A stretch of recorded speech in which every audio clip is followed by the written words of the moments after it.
Евгений Иванович, пожалуйста. Добрый день, меня слышно? Да, вас слышно.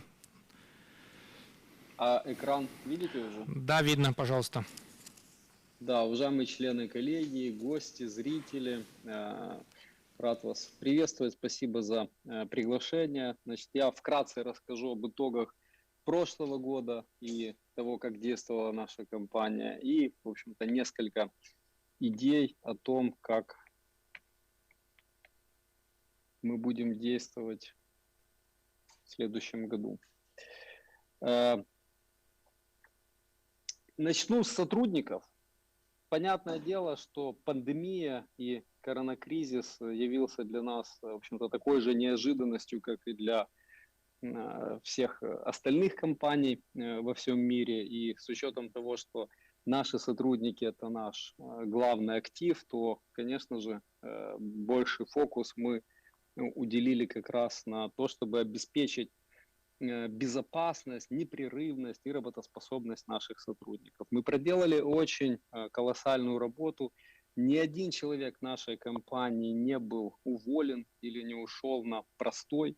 Более того, мы в процессе прошлого года занимались переобучением и занимались набором дополнительного персонала, потому что некоторые направления, некоторые задачи у нас, наоборот, их добавилось, и, конечно же, их работы стало больше. Из таких интересных моментов хочу обратить внимание, что 90% наших сотрудников мы отправили на работу в удаленке. И для тех коллег, для тех зрителей, которые понимают, что такое с точки зрения IT, обеспечить удаленную работу, например, колл-центра, то для вас, конечно же, является такой показатель очень хорошим и явным признаком технической или IT capability компании Beeline в Казахстане. И это правда.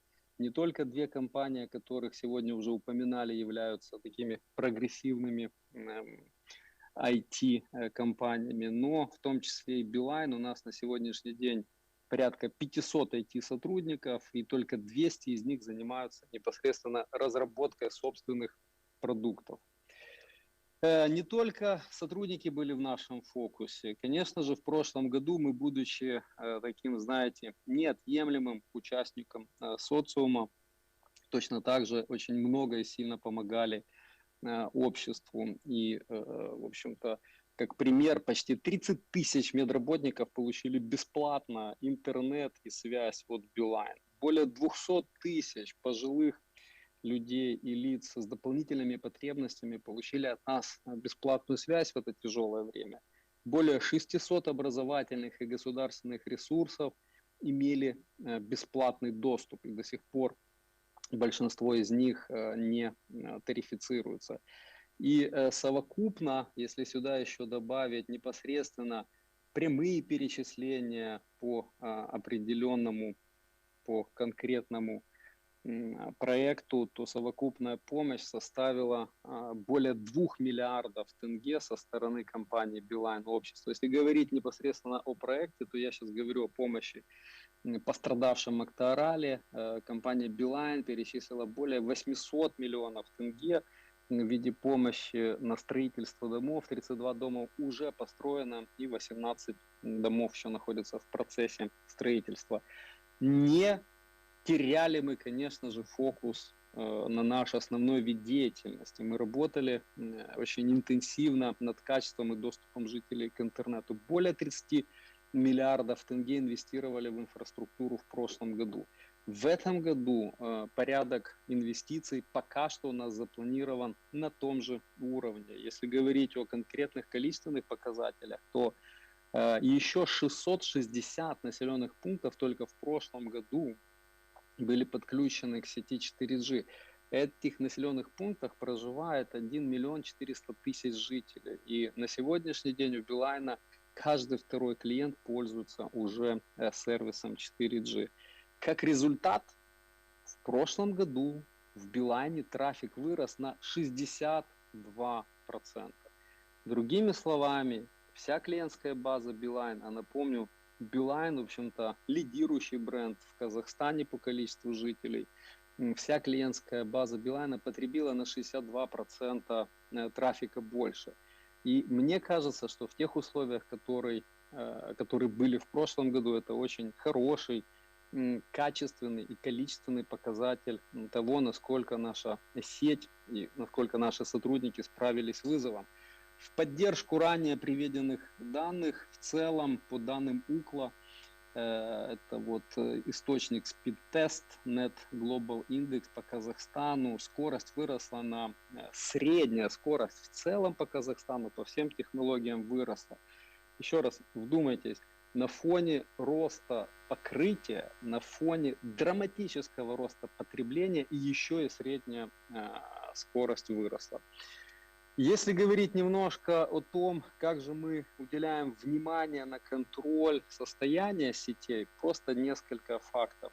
Прежде всего, я хочу сказать, что в Билайне достаточно давно существует онлайн-мониторинг всех сетей. Так вот, на сегодняшний день ежедневно на сети происходит более 60 миллионов событий, которые завершаются успешно, без разрывов, без каких-то фейлов или дефолтов в 99 и большем процентном случаев.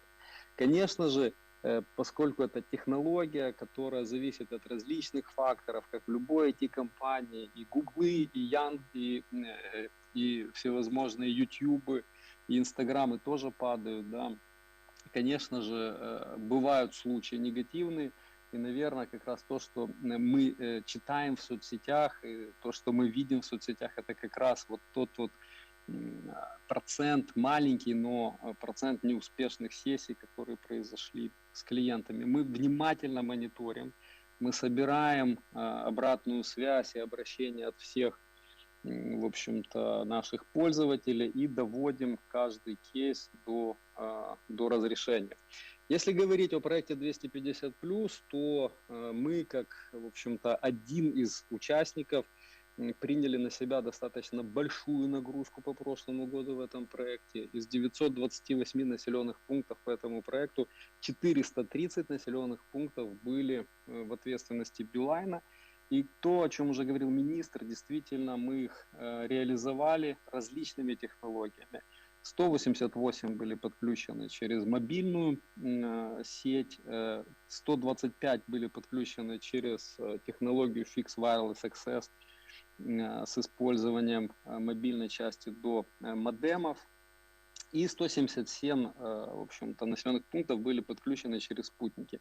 В этом году мы продолжаем работу над модернизацией, над уже проделанными, в общем-то, покрытиями, да. И в этом году мы полностью смигрируем с технологии Fixed Wireless Access на мобильный широкополосный доступ, и часть спутниковых каналов мы точно так же переведем на наземный либо радиорелейный транспорт. И в следующем году на этом наш проект не закончится. Мы будем продолжать улучшать, переходить, где возможно, на оптику, покрывать дороги.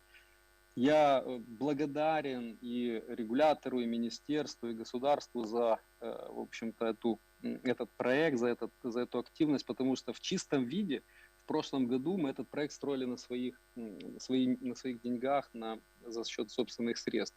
Вот экономический эффект от этого проекта минус 2,4 миллиарда тенге. Естественно, без поддержки государства решить такую задачу самостоятельно невозможно. И дальше несколько сообщений о том, как на нашу повестку инвестиционную, капексную, инфраструктурную будет влиять, помогать или менять ее регулятор. Очень важное значение окажет, конечно же, требования минимальной скорости. Если очень верхний уровень, без ухода в детали, то для того, чтобы безусловно в лоб встретить требования по минимальной скорости, мне нужно на определенных элементах сети обеспечить резервирование в 3 раза. То есть где-то построить в 3 раза больше элементов оборудования. Это может касаться транспорта, это может касаться коры, это может касаться, в общем-то, других элементов сети. И просто про запас для того, чтобы в час наивысшей нагрузки выдержать, допустим, тех же 5 мегабит в секунду, мне нужно докупить дополнительное оборудование. Очень грубо, это плюс 160 миллиардов тенге за 3 года. Это просто для меня значит очень простую дилемму.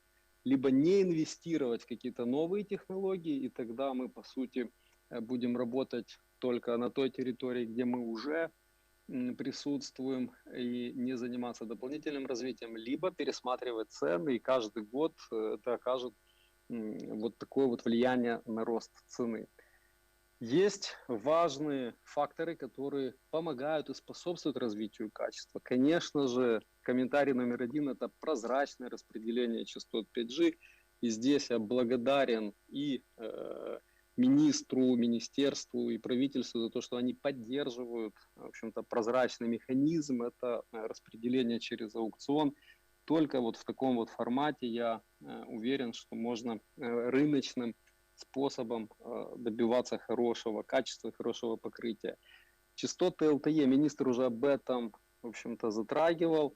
Я считаю, что это очень важный ресурс, он ограничен, он натуральный, он действительно принадлежит государству. И, конечно же, задача государства и регулятора внимательно смотреть, каким образом используется этот ограниченный ресурс. Просто напоминаю, Билайн в Казахстане в прошлом году заплатил налоговых сборов различных 35-40 миллиардов тенге. Это не только частотный сбор, это в целом сбор от основного вида деятельности.